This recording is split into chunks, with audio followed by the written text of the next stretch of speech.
Hey up. I wanted to say thank you to everyone who's listened and liked and responded to my new single, Lucid Dreamer. A few people have been talking about the chord progression, how they like this long chord progression that's really floaty and a bit of a journey. So I thought I'd just discuss that a little bit with my guitar here, and Miss Trish, she's a bit of a harmony expert. She's a bit of a jazz snob as well, so she might interject when I get some things wrong. I have to come clean. Music theory is not my strong point. It doesn't really matter at all. It doesn't bother me for my own writing process. I genuinely think anyone can write a banging chord progression. Doesn't matter how much theory you know. Follow your instincts, see where it takes you, use your ears. So it starts on one of these, which is a very nice major 7 chord. I like to call them a sunshine chord. Oh, it's just lovely. It's blissful on account of that note in there. This is a normal, that's just a normal major chord, and then that's the one, there's extra sunshine in it. So I feel like you could just hold on to this chord for a long time, which I do. 6 full bars just of that. Lucid, lucid dreamer, wandering the astral. Okay, so you've got to do something. I think 6 bars is probably the maximum I can rinse that chord. At this point, it's like, what do we do? So I think an obvious place to go would be to go wandering the astral plane. That's nice, isn't it?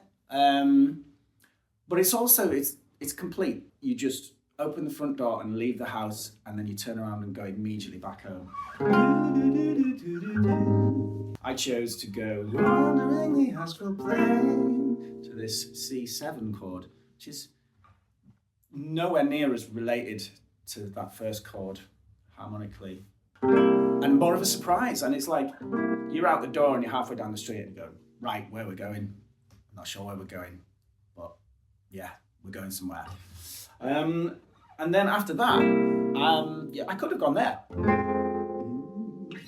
which would be, I don't know, equivalent to like going into your neighbour's house and sitting down on the sofa and being happy to sit there for a bit. So I didn't choose to do that either. I thought, actually, I am going to go home, but it's minor this time. So I've gone home, and it's a sad place now. I'm not sure I want to stay there. So the journey continues. This chord here, it's a minor chord, but it's got some kind of jazzy note in. I'm not sure what that is. This chord, I didn't learn this chord, or I wasn't shown it or read it in a book or anything. I just heard it and tried to find it. It's some kind of C# minor thing with a thing in it. That spicy note is also in the melody. And then we're here now, which is a kind of, this is like a folky chord. Quite clean, neutral, no jazz in there, baby.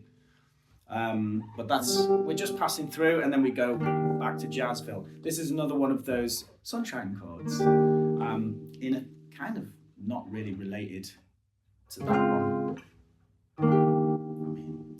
One of the things about these sunshine chords, as I call them, is you can go all over the place with them.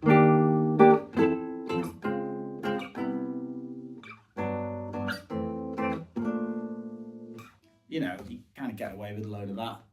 It's just why they're so versatile. But anyway, we're here now. So just a quick recap.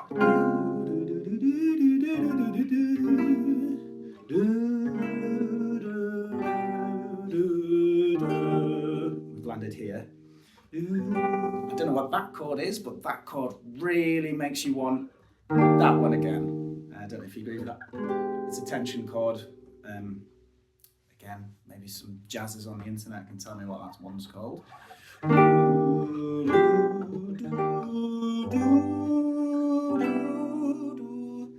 And my jazzy friends out there would call this whole thing a turnaround.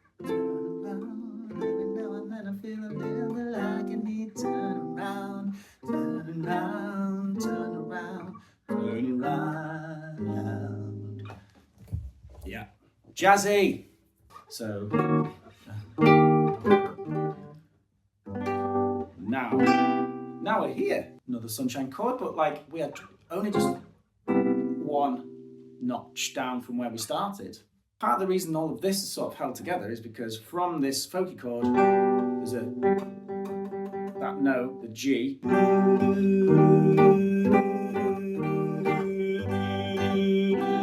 They're in all those, the G is holding all that bit together very well. And I think that's why it's so satisfying.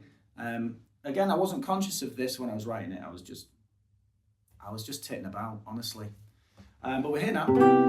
Over and again, slowly drifting twixt two worlds. Does that same movement from before. This is all just a semitone lower. And then I've got this descending thing.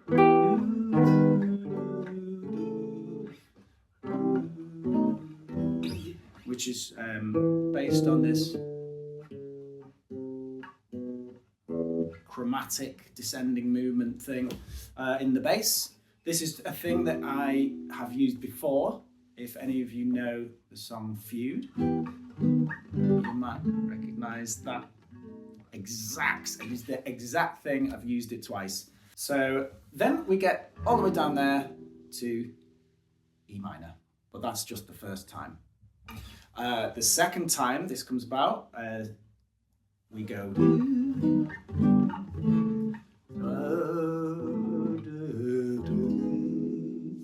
We get into the major there, which lifts it all for the end of the song, and I do a little reprise of the melody from earlier in this completely new key